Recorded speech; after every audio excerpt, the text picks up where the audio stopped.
আসসালামু আলাইকুম। আমার কাছে বিডিকম একটা সুইচ S5828, এটা পুরোটাই মেটাল বডি। এখানে 24টা 1G এসএফপি পোর্ট পাচ্ছেন, আর 4টা আছে 40G বাই 100G। 40Gও করতে পারবেন, 100G হিসেবে ইউজ করতে পারবেন। আছে একটা ম্যানেজমেন্ট পোর্ট, একটা CLI মোড, একটা USB পোর্ট, আর এ পাশে 4টা কুলিং ফ্যান। আর আমাদের 2টা পাওয়ার সাপ্লাই আছে রিমুভাল, আপনি রিমুভ করে খোলা রাখতে পারেন এবং আলাদা একটা ইউজ করতেও পারেন। খুব হ্যাডি, ওয়েট অনেক ওয়েট, আসলে ওয়েটটা 5 কেজির মতো তো হবেই।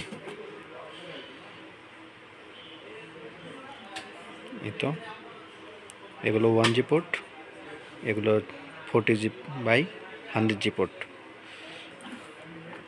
এগুলো একদম কোর সুইচ হিসেবে ইউজ হবে।